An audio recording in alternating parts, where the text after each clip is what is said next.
오늘도 하나님 말씀 함께 대하게 되어서 진심으로 여러분 모두를 주님의 이름으로 사랑하고 축복합니다. 하나님 말씀 보겠습니다. 이사야서 32장 15절 마침내 위에서부터 영을 우리에게 부어 주시리니 광야가 아름다운 밭이 되며 아름다운 밭을 숲으로 여기게 되리라. 아멘. 오늘은 메시아의 시대, 여호와는 구원 34번째로 메시아의 시대라는 주제로 말씀을 같이 나누도록 하겠습니다. 하나님은 그 백성을 위한 전사시다라고 이야기했어요. 전쟁은 하나님께 속하였고 또 전쟁에 능하신 그 하나님께서 그 백성을 위해서 전사로 싸우시는데 그냥 싸우는 것이 아니라 동물의 왕 사자가 자기의 손 안에 있는 먹이를 빼앗기지 않으려고 하는 것처럼 그렇게 강하고 급하게 싸우실 것이고 두려움 없이 물러나지 않고 싸운다라고 이야기했고 또 부모새 어미새가 새끼를 지키는 것처럼 건너와서 호위하고 건져서 구원한다라고 이야기했습니다.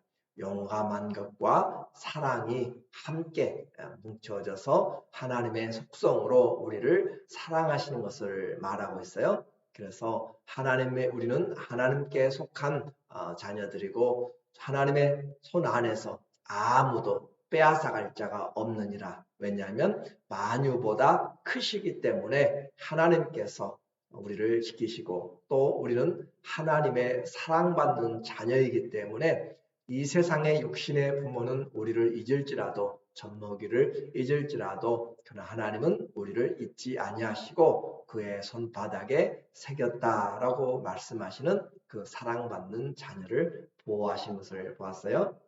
이제 성도는 이와 같이 하나님 앞에 그 사랑을 입고 이 세상을 살아가고 있습니다. 오늘 이사야는 이 32장을 통하여서 히스기야 시대를 비교하면서 메시아에 다가오는 그 시대를 우리에게 보여주고 있어요. 1절에 보면 보라 장차 한 왕이 공의로 통치할 것이요 방백들이 정의로 다스릴 것이며 보라 라고 하는 것은 주의를 집중시키는 것이에요. 힘내라는 것이죠. 그래서 보라 장차 한 왕이 우리에게 오실 메시아를 말씀하는데 그분이 공의로 통치할 것이다 라고 이야기합니다. 하나님의 나라 그리스도께서 다스린 나라의 기초는 공의로움이 항상 전제를 하고 있어요. 그리고 그의 방백들이 정의로 다스릴 것이며 그와 함께 다스리는 자들도 동일하게 정의로 다스립니다. 공평과 의로 다스리는 것이고 또 그 사람은 광풍을 피하는 곳, 폭우를 가리는 곳 같을 것이며 마른 땅에 냇물 같을 것이며 곤비한 땅에 큰 바위 그늘 같으리니 그래서 모든 어려움 당한 자들이 피할 수 있는 그런 우리의 피난처시고 환난 날에 요새가 되시고 또 반석이 되시는 것을 우리에게 말씀해 주고 있습니다. 주님은 의의 왕이시고 의로 통치하고 하나님의 자녀는 빛의 자녀다라고 이야기했어요. 그래서 방백들이 그와 같이 주님 닮아가는 것처럼 우리도 하나님이 거룩하신 것처럼 우리도 하나님의 거룩하심을 닮아가는 거죠. 이사야가 성경 계속 그의 말씀 가운데서 심판과 또 소망을 함께 계속 그렇게 말씀하는 것은 우리로 하여금 인생의 진정한 그 주권자가 결말이 무엇인지를 우리에게 가르쳐주고 있는 것이에요. 그래서 결말 아는 사람은 사람을 의지하지 아니하고 하나님을 바라보게 되는 것이죠. 우리가 이 일을 모를 때는 두렵고 떨림이 있지만 그 결과를 알고 있다면 그리고 아름답고 귀한 결과, 기쁨의 승리의 결과가 있다면 지금 어려워도 우리는 그것이 우리에게 큰 슬픔과 또 좌절을 시키지 않습니다.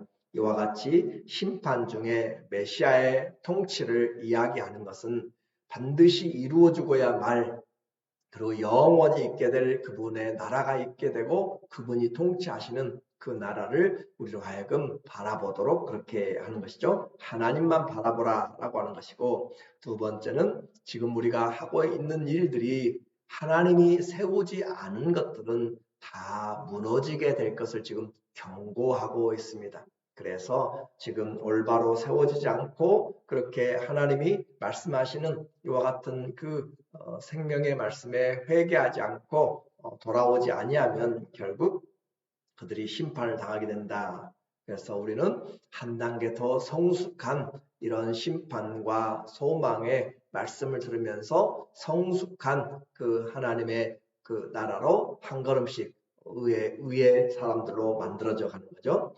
초등학교 졸업하고 또 중학교 들어갈 때는 초등학생의 생각들을 이제는 놓고 중학교에 들어가야 되는 것처럼 새로운 주님께서 우리를 만들어 나가는 과정입니다. 그래서 옛사람을 벗어야 우리는 새 사람을 입을 수가 있고, 이제 하나님의 말씀을 제대로 이해하지 못하고 여전히 죄를 행하고 있는 그 사람들은 하나님이 심판을 내리신 것을 다시 이야기합니다. 9절에 너희 안일한 여인들아 일어나 네 목소리를 들을지어다.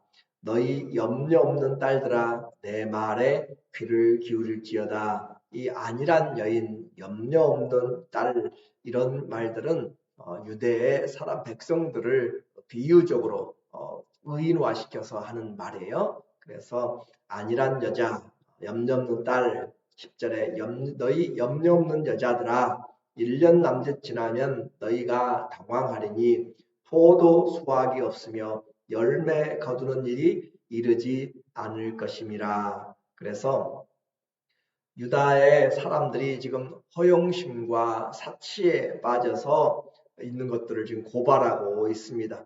지금 내가 가지고 있다고 해서 내 것이 아니에요. 우리는 내일 일을 모릅니다. 내가 그렇게 믿었는데 친구도 돈도 건강도 권세도 믿었는데 그 믿었던 것들이 발등을 찍게 되는 것을 이야기해요. 기대했던 것만큼 실망이 큽니다.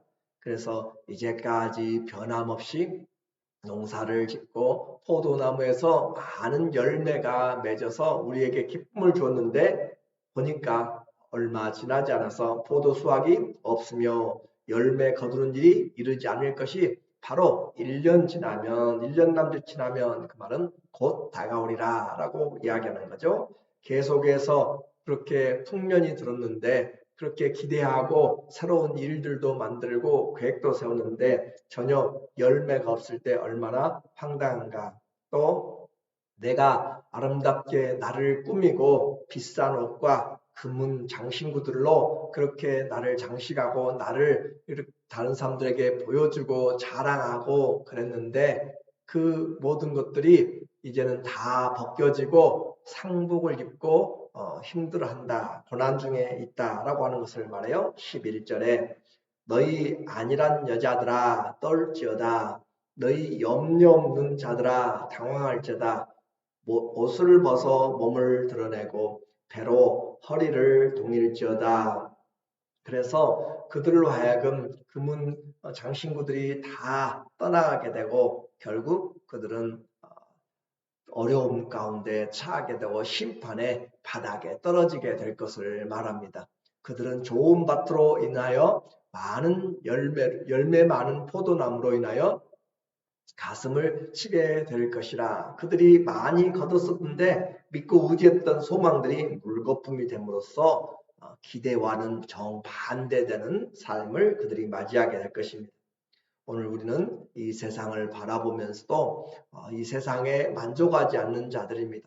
하나님께서 주신 그 나라를 바라보면서 그리스도가 우리의 법이 되고 말씀이 우리의 삶의 양식이 되는 것이에요. 그래서 지금 우는 자들은 복이 있고 지금 회개하는 자들은 소망이 있습니다. 그러나 내일 일을 모르고 우는 자들은 그날 울게 될 것이고 하나님의 나라가 반드시 임하기 때문에 우리는 주님의 이 경고와 심판과 소망을 우리는 잘 새겨야 돼요. 그래서 그분의 나라가 임할 때 가장 강력한 것은 바로 하나님의 영이 우리 가운데서 충만하게 그렇게 역사하는 것을 이야기합니다. 15절에 마침내 위에서부터 영을 우리에게 부어주시리니 광야가 아름다운 밭이 되며 아름다운 밭을 숲으로 여기게 되리라. 그래서 위로부터 영을 부어주신다. 이것은 성령의 오심을 이야기를 하고 있고 또 성령의 충만함을 우리에게 부어주실 것을 말합니다.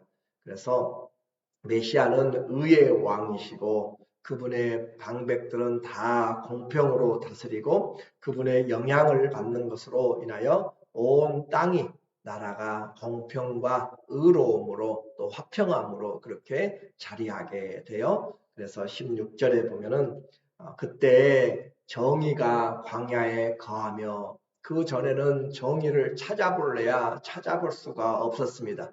예레미야 5장 1절에도 너희가 예루살렘 거리를 다 둘러보고 찾아보아서 정말 공의를 행하고 있는 자, 하나님의 정의를 행하는 자 있는가 찾아보라고 한 사람도 없다라고 하는 결론을 얻게 됩니다. 그러나 지금 그와 같이 찾아도 없는 것들이 이 정의가 광야에도 있다. 어디든지 정의가 있다라고 하는 것이죠. 공의가 아름다운 밭에 거하리니 공의가 함께 우리의 삶의 현장에 살고 있어요. 광야나 또 밭이나 우리의 모든 곳에까지 그 하나님의 역사하심이 나타나는 것이죠. 또 공의의 열매는 화평이요 공의의 결과는 영원한 평안과 안전이라. 그리스도가 다스리는 나라의 특징을 우리에게 이야기해 줍니다.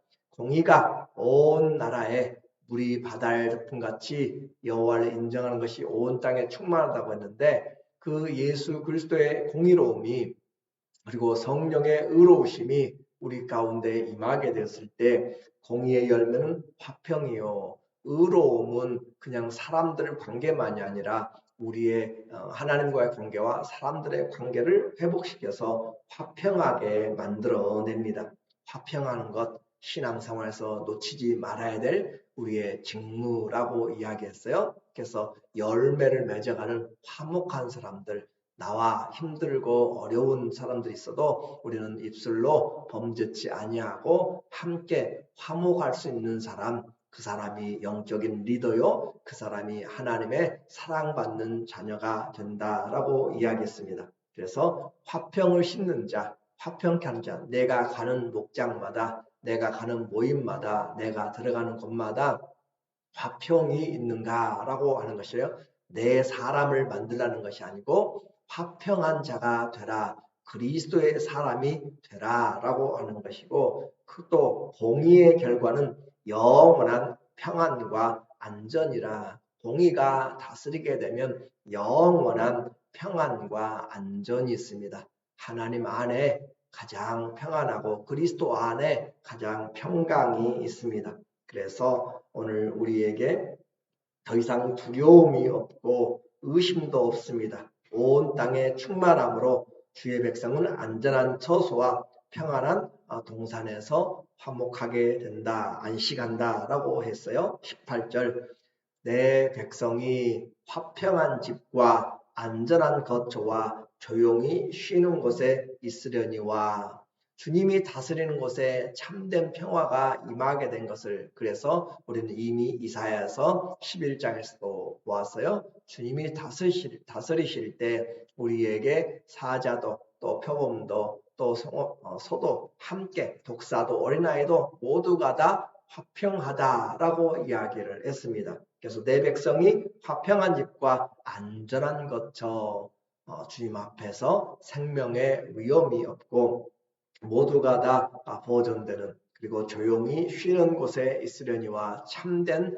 안식이 있게 됩니다. 그래서 이와 같이 옛 것들은 다 이제는 새롭게 되는 것이고 하나님의 은혜를 입게 되어 주님 앞으로 들어가면서 나가면서 양이 그 문에 양의 목자 되시고 또 양의 문이 되신 주님 앞에 들어가며 나가면서 생명을 얻되 풍성히 얻는다. 꼴을 얻되 풍성하게 얻는다라고 이야기를 했습니다. 19절에 보니까 그 숲은 우박에 상하고 성읍은 파괴되리라. 이 말은 앞절과 연결되어서 옛 것들은 다 떠나가게 된다는 것이고, 또 모든 물가에 씨를 뿌리고 소와 나귀를 그리로 모으는 너희는 복이 있느니라. 그리스도가 다스리는 것으로 나오는 자들은 복이 있다라고 하는 것을 지금 우리에게 말하죠. 왜냐하면 참된 메시아가 다스리는 곳이기 때문에 그렇습니다.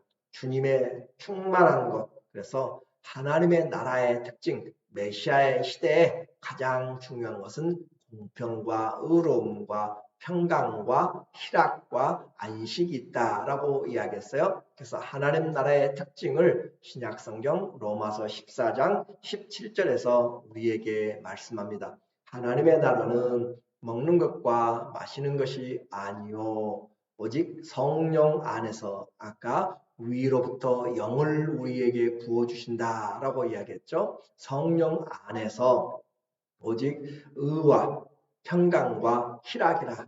의로움, 또 평강, 또 기쁨, 구약의 내용들을 그대로 우리에게 말씀해 주고 있어요. 이것은 이미 그리스도 안에서 우리에게 와 있지만 완전하게는 아직 성취되지 않았습니다. 이제 성도는 반드시 다가오는 의의 왕, 이미 우리 안에는 그리스도가 왕이 되어서, 의의 왕이 되어서 통치를 하고 계십니다. 그래서 그 주님으로, 주님이 주와 그리스도가 되셔서 우리를 다스리기 때문에 우리에게 부어주시는 성령 안에서 우리는 성령으로 기뻐해야 되고 성령으로 평강을 누려야 돼요. 사람의 힘으로가 아니라 성령 안에서, 약속의 말씀 안에서 우리는 화평한 열매들을 맺어가야 됩니다. 그것이 천국이고 주님이 다스리고 있고 열매 맺는 인생이 돼요. 그래서 산 자와 죽은 자를 심판하러 오시는 그 주님 앞에서 우리에게 신앙생활 잘 함으로써 칭찬과 존귀와 영광이 있는 그 삶으로 우리 모두가 다 세워지기를, 메시아가 오시지만 오늘 이미 오셔서 우리 안에서 나는 죽고 그리스도가 살아계신, 성령이 우리와 함께 계신 그 의와 평강과 희락과 기쁨의 믿음을 다시 한번 우리 안에서부터 이루어 나가시기를 예수님의 이름으로 간절히 축원합니다. 아멘. 기도하겠습니다.